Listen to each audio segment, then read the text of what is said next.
talk about the top 10 wide receivers, it's so uncomfortable. One, because we're sensitive, and what happens is if you don't put the guy in the right spot, they're going to end up calling you, tweeting you, or maybe unfollowing you. So we got to talk about that, all right? But when you look at this as, you know, from the other side as well, there's so many other guys that's deserving to be in this conversation. Where's Adam Thielen? Talk to me. Why isn't Adam Thielen on the top 10? Where's Justin Jefferson? We're talking about guys that can get it done. Remove somebody. Take somebody. Yeah, and you don't want to do listen, that. I'm not going to remove anybody. Who are you removing? I'm not going to Exactly. That's why he's not on there, buddy. I'm going to rearrange. Because well, let me rearrange top 10s is it's only 10 people. Well, go ahead. That's fine. Rearrange it. But unless you remove somebody, Thielen ain't getting on there, pal. But go ahead. I'll leave you alone. Ooh, wows. It's hard. So I'm going to rearrange this a little bit. First of all, when I look at the top wide receivers, that means you can beat man-to-man. That means you're going against Jalen Ramsey. He is the best in the league when you talk about at the DB position. Why? Because he can follow you anywhere on the field. You go in the slot, he can cover you. You go outside to the wide side, he can cover you. You want to go backside to the short side, he can cover you. It doesn't matter. There's only 3 or 4 guys in the NFL that can get the job done like Jalen Ramsey. So you take these wide receivers, you put them in front of Jalen. Who can beat this guy? So that's what I'm working off of. I'm not working off quarterbacks. I'm not working off stats. DeAndre Hopkins right now is the #1 wide receiver in the game. He's not the quickest. He's not the fastest, but he'll beat you time after time after time, and when it's one-on-one, and also in the tight windows. He's going to make every single catch, and that's open in the National Football League. It's not about, oh, am I 2 yards, do I have 2 yards of separation, 3 yards? It's about inches, and when it's about inches, you got to have strong hands to get the job done in those clutch moments. 3rd and 7, game is on the line. 3rd and 1 and 2, you got one-on-one. You know that 70% of the time, they're going to play one in that position. Can you win on a slant? Can you win on the back shoulder? Can you win on a non-stop? This guy has done it with no quarterback. Go back before Deshaun Watson, he was getting it done. You add Deshaun Watson, he's getting it done. Right. And then, in AZ, his first year, he gets it done. So then you go to my number 2, and this is Adams. Go out to Green Bay. Yes, he has an offensive-minded coach. Yes, he has Aaron Rodgers. But I can assure you one thing. This boy's feet is something different.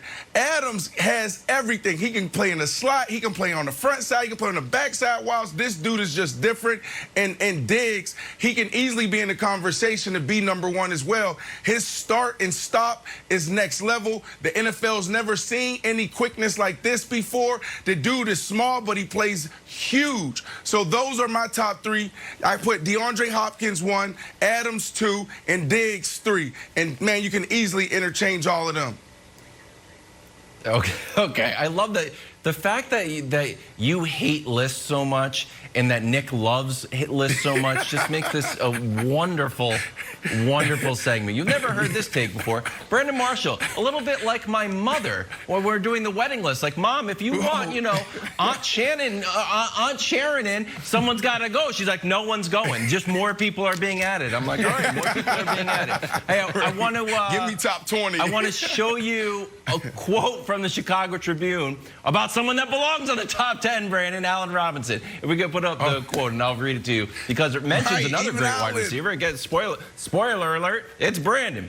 So basically he's saying, like, hey, he had a great year, right? Robinson had 102 catches, 1,200 yards, 6 touchdowns last season, becoming just the 4th player in team history to record at least 100 receptions in a season. Brandon Marshall reached that milestone twice with 118 catches in 2012 and 100 the next season. So 2 questions for you. 1, do you think he'll be able to replicate last season's success? And how does having a rookie quarterback sort of fit into it? We don't know when Justin Fields is going to start, but do you like the idea of having a fresh start? Or do you think Allen Robinson's like, oh, I like old, reliable red rifle? Oh, no, I mean, he'll get it done with anybody. There's a couple wide receivers. That's why I talked about DeAndre Hopkins. When you have these big wide receivers, that's not the quickest, that's not the fastest, you tend to overlook them. You go with the guys, oh, they're fast, they're so quick, look at their moves. But this is a guy that you can put backside, short side of the field, mono versus mono, okay? And he's going to win play after play after play. It doesn't matter. It's not going to be a lot of separations, but his hands are strong. He can adjust to the ball in the air. It doesn't matter. All you got to do is if you see one-on-one, throw him the ball. It's not that hard, Chicago. I can assure you that.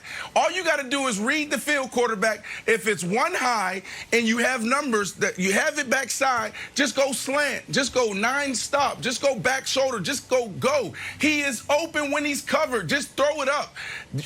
Wilds, I'm so glad you brought him up because this is someone that can easily be in the top 10, but because of this situation, nobody talks about him, Nick.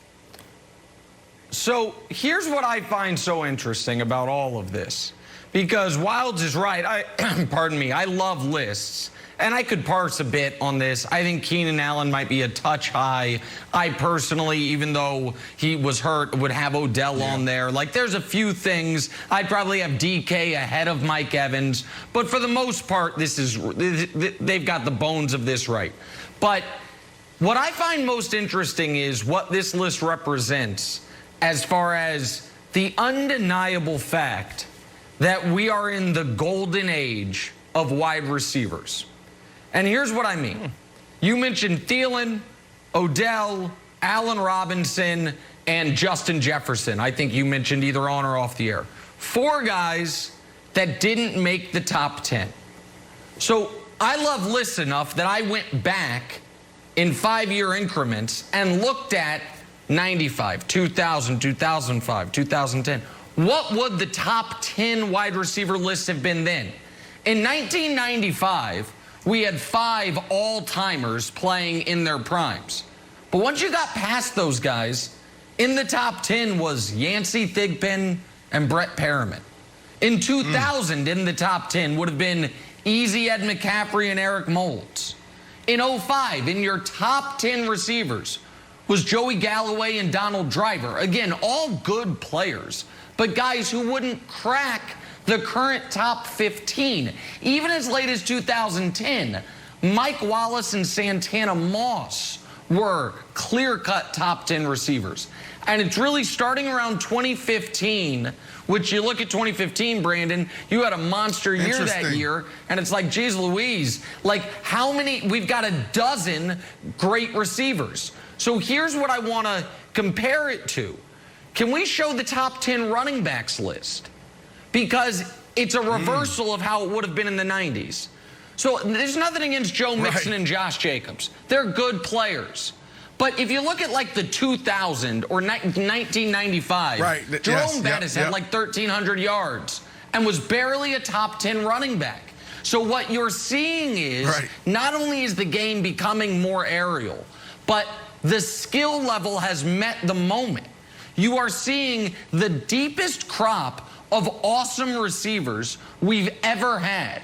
And it started around near the tail end of your career, Brandon, to right now, where it's like a top 10 list, your rookie year, Brandon, was not that hard to make. It's like, do we have 10 great receivers? I don't know. Now you're leaving awesome players off, and that to me speaks to how deep the position is right now. Why? But let's talk about the why, Nick. You 100%. You had guys going from getting drafted, going from college into the NFL, and sitting for a year or two. The system was too complicated. The guys in front of them were just better. They couldn't make that transition quick enough. Go back, and then you can also break down those times and see how many guys exploded as rookie. That's why when I talked about Justin Jefferson, said, why isn't he on this list? He just beat all of Randy Moss's rookie records, right? This dude is a guy that can get it done over and over again. The reason why is because 7-on-7. That's why. You can now play football year-round. And what do you do in 7-on-7, right? Well, you're running routes. Everybody has to catch the balls. The running backs aren't running backs on 7-on-7. They're wide receivers. If you're not catching the ball, you're not going to play on those great 7-on-7 teams in Florida, in Georgia, in L.A., in Texas. And you go on and on and on. And these guys also have access to footage. So they're coming in as better wide receivers. They're watching Odell Beckham Jr.'s workouts in the offseason. You can YouTube it. You can Google it. Y'all know I love saying that. So that's why you're seeing these skilled players come in and make an impact right away. It's because 7-on-7. And I'm going to do a cross-sport comparison. What are the 2 pre-game warm-ups people are most interested in? Shohei Ohtani batting practice notwithstanding. Right. Steph Curry shooting from 35 feet and wide receivers in the end zone with the headphones on making these insane one-handed catches. The evolution of the shooter in the NBA has mirrored the growth of the evolution of the wide receiver in the NFL. It's that guys have seen where the young players have seen where the games are going. And the best guys at age 13, 14, 15 are via YouTube, via whatever it is, figuring out what drills I need to do, how can I break into House of Athlete and pretend I'm a member and get some workouts in, different things you got to do to try to get to that level. And I think you're just seeing it because it is insane that Adam Thielen and Odell are not right now, according to this list, top 10 receivers, but it's hard to find 2 guys to move off. So it makes sense, and it just speaks to how great the talent level is right now, Jenna. Yeah, Jenna, wow, let's just do a top 20 next time.